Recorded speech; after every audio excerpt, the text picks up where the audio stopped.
Well, hello, everyone, and welcome to the Healing and Freedom Journey. Your brother from another mother here, Mark DeJesus, bringing you insights as we walk along this wonderful journey to experience greater healing and freedom. I'm all about mental, emotional, and relationship health. And if you are too, then you've come to the right place. I am the author of my latest book, The OCD Healing Journey, and this is a very dear subject to my heart. It is something that I wrestled with in ways that I didn't even know what I was dealing with for so many years.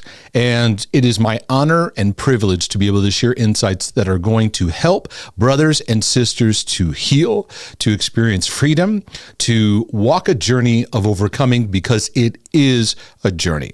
With that in mind, I'd like to share with you 12 insights that I believe are going to be helpful for you in the subject of obsessive compulsive, specifically in this area of control. I did another video about the subject of control and working through it, and I want to talk about control and its influence on obsessive compulsive struggles. And you want to take note of these because these are things I'm going to share with you that I pray are going to be helpful for illumination, not condemnation, further spiraling, but illumination to help you realize, I've got control issues, and control issues are impacting my life. And you'll need to understand that if you have OCD, it is all about control. You have intense control issues that are involved. Even if you say, well, I don't know that I'm obsessive compulsive, but I've got some perfectionistic struggles. Well, with perfectionism comes control. And if you have OCD, you have perfectionism issues and you have control issues. You have to understand that we commonly defend our control issues. People often have to tiptoe around your control issues. They're a little nervous to talk to you about it because when they do, you defend them. You get anxious, anger comes out of you. And you have to understand that part of OCD is you live in such a way that you need to maintain this high level of pressurized control. And you have this mindset with your thoughts. I got to keep it together. I got to keep it together. Got to keep it together. Got to. You have this in your environment, what you look at, what you do, what you don't go near. And it also affects your relationships. We'll get into that a little bit more in just a moment. But your control issues, number 2, they keep you in a regular state of constant stress and anxiety. Why? Because living with control issues is a lot of pressure. You have to kind of keep the world under control. You keep the burden going. You have this weight upon you, but you don't know any other way to live. So if you have a lot of stress in your life, you have a lot of anxiety in your life, you need to be aware of, where am I living under the force of control and trying to keep things under control and trying to keep relationships and my environment under control. And usually what happens is when certain expectations or certain things you try to keep under control get out of line, your expectation gets hit, things like that, that's where you'll notice it. You get really disturbed, you get irritated, upset, because you feel a sense of loss of control. And it's actually an invitation to learn to let go of control because we're believing something that's actually working against us. The third thing that I want to share with you is your intense expectations drive you to control outcomes. So if you have an unpleasant thought, you got to control that thing right away. And that intensity, now, if the thought starts to rise up, because under the work of fear, the thoughts rise up even more, because fear drives the control. And so before this even starts, you have a high, intense world of expectation within you. That's the perfectionism at work, the just right, never enough. And so you're constantly disturbed because outcomes aren't happening the way your high expectations want. You expect your thoughts to be high expectation, your emotions to be all the way up here all the time, your spirituality, your faith walk, your relationships, what the other person should be, or wherever it goes. It's an intense expectation. It's unrealistic. It's not grounded. It's not coded in love. It's not coded in grace. It's under pressure. Under pressure. And you do this to yourself and what you need to be. You can put it on others. And here's the thing. Be aware of justifying it and defending it. Because the perfectionistic world of OCD is constantly defending. Well, we need to stand right before God. Well, we need to make sure our salvation's right. Well, we need to marry the right person. Well, we need to have cleanliness. We need to have order. Well, we need to have good thoughts. We need to be aware of that because it's your perfectionism shouting. It's not grace. It's not compassion. It's not mercy. It's not truth that sets us free. It's mindsets and values under a pressure that keeps you in bondage. And so this fuels your control. Number 4, even though control is a myth, we chase it anyway, don't we? We go after it and we go after it and we go after it because of fear. We fear losing control.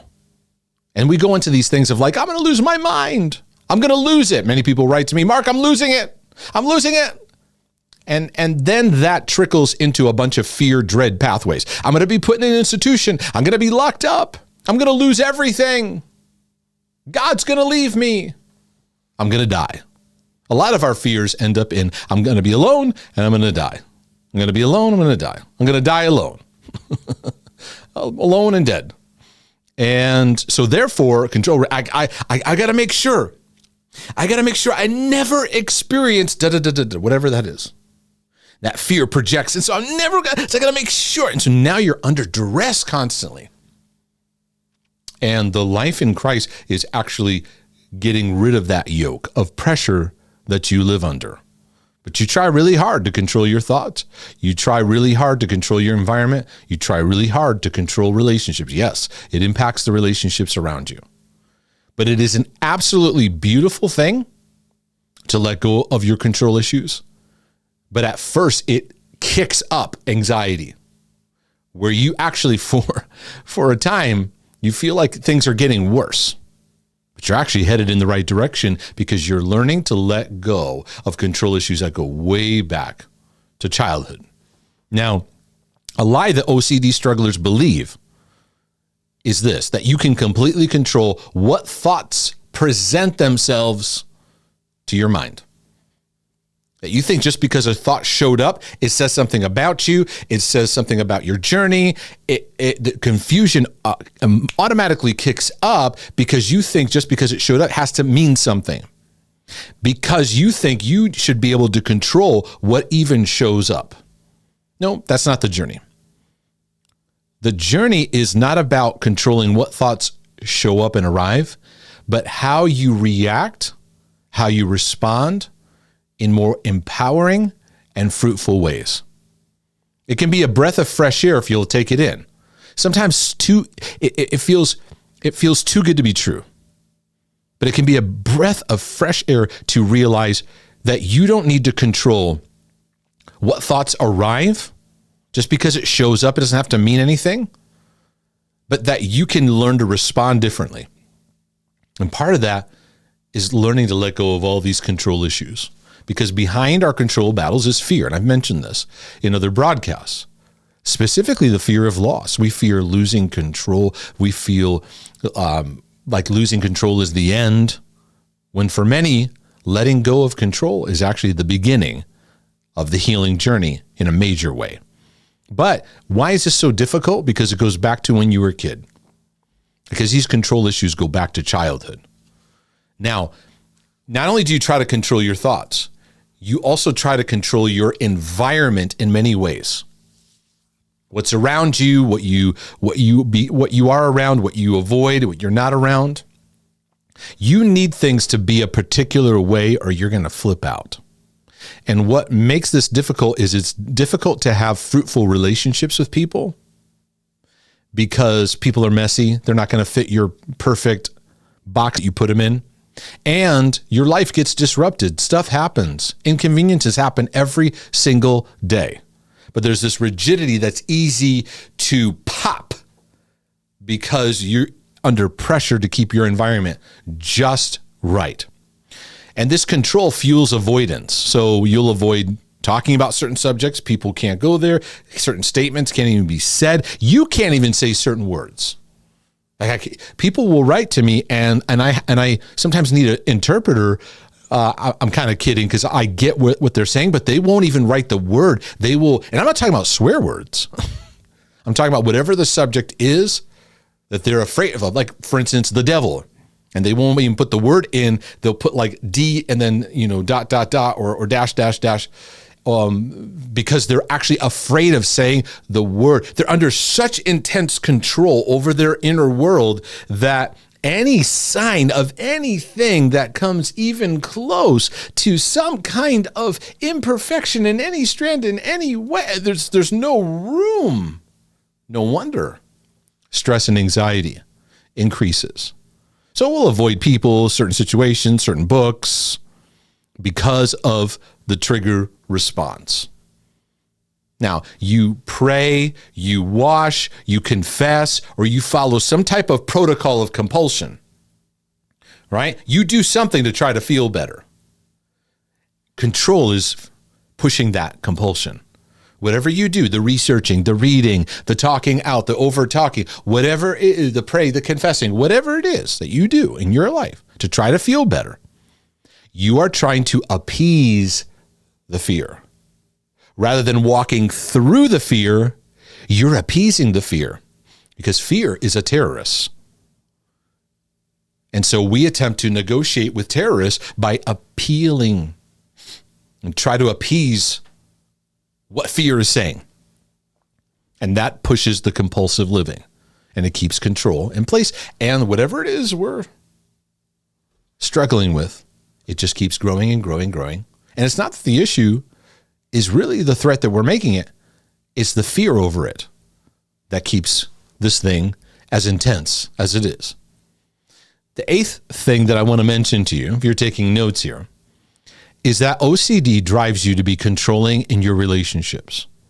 Another lie we can believe, in addition to the lie that we can control what thoughts arrive, is that we can keep another person under control. Now, we may be in denial. Oh, I'm not trying to control the relationship. You might say, I do this because I love them. But you cannot love someone and control them at the same time. OCDers, though, have a controlling issue in relationships no matter what your battle is, because you need people to comply with how you operate at the control center of your daily operations. And if they don't, you get upset. I've seen many family members, they get upset at them, and then family members are now kowtowing and like gingerly walking around these areas because you get angry and anxious when people don't comply with your control center. And they don't want to visit your control center because it's not peaceful. So you may need other people to talk a certain way, act a certain way, and you get angry if they don't. A big way that OCDers operate in control and often don't realize it is this. Your obsessive subject becomes the center of attention. Whatever you spin about becomes the center of attention and actually how you're doing. So when a loved one asks you, how are you doing today? Well, because of the OCD thing I got going on, because it takes center stage. And I had to realize that my obsessive compulsive patterns caused a manifestation of a lot of self-focused, selfish patterns. And it was controlling that people needed to pay attention to that because this is important. See, control issues say, no, this is important. And the way I'm going about it is important. Now, there are many of you that have relationship OCD. Certainly control factors are coming into play of what you need to feel about the other person, what you need them to be to feel okay in order to say, I'm going to get married to this person, right? But you don't have to have relationship OCD for you to be controlling over others. Remember, I said you can't walk in fruitful, loving relationships while also controlling. But we do think that by controlling others, we'll be safe and at peace. And so parents operate in controlling ways over their children. Spouses operate in controlling ways over their spouse. Friends operate in control over people. Pastors operate in control over others. Why? Because there's a sense of certainty you get by adding force to the situation, because when you force someone, you see some results. And we usually force by rules, intimidation, manipulation, right? But you don't actually walk in love, because love actually sets people free where they don't have to be a certain way. This gets into deeper stuff, doesn't it? So I hope you're recognizing some patterns, because I have, and I've mentioned this in some previous material, that of the 7 distortions that I talk about, and this control is number 6 here. Is control for me was one of the last areas for me to recognize. It was one of the last areas for me to recognize. But when the more and more I saw it, the more and more I realized the power of letting go. The power of loving acceptance, of seeing things the way that they are, not reacting in spiral and then forcefully trying to control. Learning to love people, learning to walk a journey. When you let go of control issues, the fruit of the Spirit starts to operate in remarkable ways. Number 9, the control issues within OCD, they reveal the pain, the trauma, and the emotional neglect of our journey. So if you recognize, okay, I got control issues, show me the sensitive places of your heart that your control leads to. Well, if I don't do this, then what? Right? You see, if I don't do this, then what? What? Take a moment and go, well, what? And that leads you to the dread, the picture that is always driving the control. And the control issues go back to times of neglect, times of trauma, emptiness. And you got to fill that with something. So that's where the work is going to be. But control reveals the fear-based relationship that we have with our thoughts. We listen to fear when it talks, we feel it, so we end up living in a fight or flight response. And with that thought, we can avoid in a flight, I got to get out of here, or we go into fight, great intensity and stress, I got to get it together. Mainly because we're afraid of the disturbing thoughts and what we think they mean. Fear is what gives these thoughts power and keeps you in a stress response. It's not the subject you obsess about. It's your fear over it that gives it power over you. And it increases the disturbance. This is from my book, The OCD Healing Journey. Your thought life does not operate well at all under a constant fear response. Your mind flourishes under the nurturing presence of loving kindness. When we are afraid of a certain thought or issue, our fight or flight response continues to kick up and the subject gains power over us. The more afraid we are, the more we avoid it. The more we avoid, the more we develop control issues to maintain our avoidance. This makes the thought grow in influence. And many even say they could, hold on, there's my infamous sneeze. And many, you're afraid your control issues come into play because your loss of control comes into play to say, oh, you're going to act on this thought. You're going to act and you're going to do something. So our control issues come into play. Number 11, control is fueled with a rules and law-based mindset, meaning Christians with OCD have a law-based approach to their thinking and how they do life.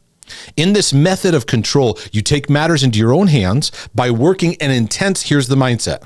Don't think that way, don't think that way, don't think that way, don't think that way, don't think that way. Do you hear the pressure? Do you hear that intensity? So it gives life, or not, I shouldn't say life because the law doesn't give life, but it inflames a law-based approach that says this, thou shalt not. That's why the law could not set people free, because the law brought about an awareness of sin with no solution. And so the basis of it was thou shalt not. So if I tell you, don't think about that thought, don't think about that thought, don't think about that thought, don't think about that thought, what are you going to do? And then I get more intense, don't think about that thought. Whatever you do, don't think about that thought. What are you going to do? You're going to think about that thought, right? And so you'll find there's a rigidity around you that's not making an allowance for journey. And, oh, look at that thought. Okay, that's a strange thought. That's a weird thought. Or you can even say that's a crazy thought. But you're not crazy. Don't beat yourself up. There it goes. Watch it go right through. I don't have to feed it, give life to it. But that takes work, because when you come out of a law and rules-based mindset, you've got all kinds of rigidity within you about how you relate to God, yourself, and the people around you. Now, in this control world, I'll close with this. You will compulsively check your emotional state and your symptoms with deep examination. In other words, you got to keep things under control, so you have to make sure you are checking. It's like your mind and your world is under high surveillance. So if you have your relationship OCD, you're under high surveillance over how you feel about the relationship. If you have salvation OCD, it's constant high surveillance about the current state of your salvation. If it's repentance, if it's cleanliness, if it's order, if it's whatever it is, you're under high surveillance, scanning. So you're constantly checking yourself and how you feel. You're constantly checking on someone else or a situation or a relationship. Why? Because we can't let things be. We can't let go of control. Somebody in our Healing and Freedom community in one of our meetups that we had talked about the toxic symptom checker that he had. You know, I talk about the toxic interpreter. He mentioned the toxic symptom checker as a place where you're constantly, and I would say under this force of compulsive control, I got to check how I'm feeling. And so now you're staring inward, and we don't grow by staring inward. We notice things going on within us, but our eyes are meant to look up and look out. With OCD, we're stuck staring within. So where do you find in today's talk you're going, yeah, I got to learn to let go of control. I'm seeing control issues. Where do you see that, this is something that I need to recognize and deal with in my life? If so, get a copy of the OCD Healing Journey. Check it out. Start to take the journey. I'm also teaching in the community, our Healing and Freedom community, in the OCD online training course, as I'm expanding this out and teaching it out step by step, layer by layer. Of course, if this video was a blessing to your life, do me a favor, click the like and subscribe. Go to markdejesus.com and subscribe to our email newsletter. You can also donate to support these ministry broadcasts to let it be a blessing to you and to those you may be serving and helping. Lord willing and the creek don't rise. This is your brother from another mother saying, I'll be back with some more insights because I want to see you walk healed and free. But in the meantime, I'm out.